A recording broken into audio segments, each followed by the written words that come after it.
अल्हम्दुलिल्लाह वस्सलातु वस्सलामु अला रसूलिल्लाह। सही मुस्लिम में सैयदना अब्दुल्लाह बिन मसऊद रदियल्लाहु अन्हु का फरमान मौजूद है। वो फरमाते हैं कि मन सर्रहु अन यल्क़ल्लाह तआला गदन मुस्लिमा फलयुहाफिज़ अला हाउलाइस सलावाति हैसु युनादा बिहिन्ना। जो शख्स ये चाहता है कि कल क़यामत के दिन वो जब अल्लाह ताला से मुलाकात करे तो वो एक मुसलमान की हैसियत से अल्लाह ताला से मिले, तो उसे चाहिए कि नमाज़ों की हिफाजत करे, वहाँ जाकर नमाज पढ़े जहाँ से नमाज की सदा आती है। क्या मतलब कि मस्जिद में जाकर नमाज को बाजमात अदा करे अगर वो चाहता है कि वो कल क़यामत के दिन मुसलमानों के सफ़ में खड़ा हो। और फरमाया कि अल्लाह ताला ने अपने नबी सल्लल्लाहु अलैहि वसल्लम के लिए हिदायत के तरीके मुकर्रर फरमाए हैं और नमाज को बाजमात अदा करना ये भी सुन्नत के से है।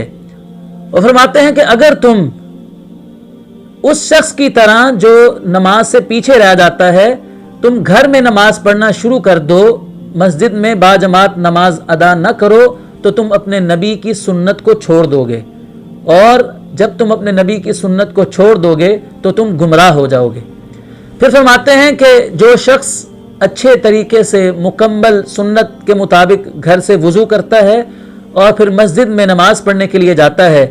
तो हर वो कदम जो मस्जिद की तरफ वो उठाता है,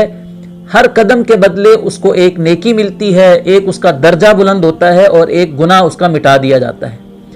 फिर फरमाते हैं कि नबी अलैहिस्सलातु वस्सलाम के दौर में सिर्फ वही शख्स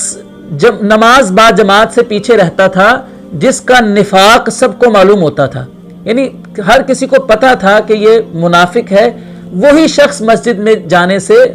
रुकता था। वरना आप फरमाते हैं कि ऐसा भी होता था कि एक शख्स मस्जिद में जाने के काबिल नहीं होता था, लेकिन वो दो आदमियों के कंधों पर सहारा लेकर उसको उठाकर मस्जिद में लाया जाता और उसको लाकर सफ में खड़ा कर दिया जाता।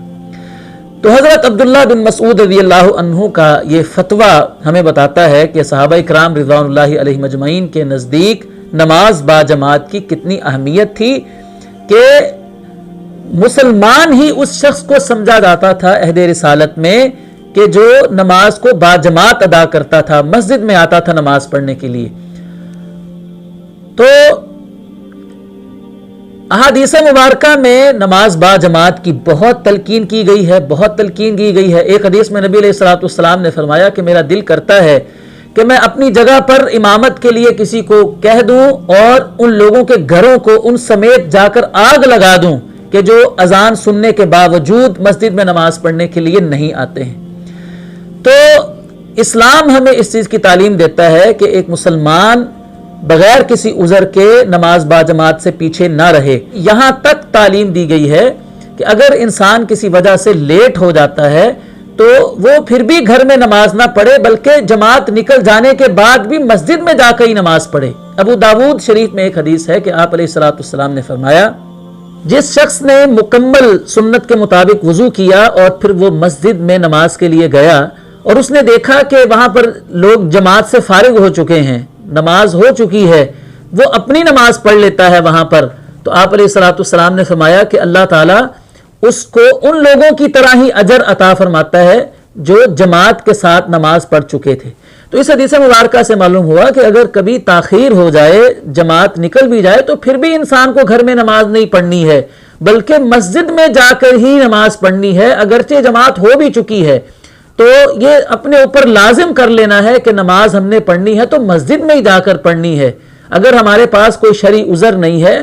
तो नमाज मस्जिद में जाकर ही अदा करनी है। ये हमने अपनी ज़िंदगी का मामूल बना लेना है।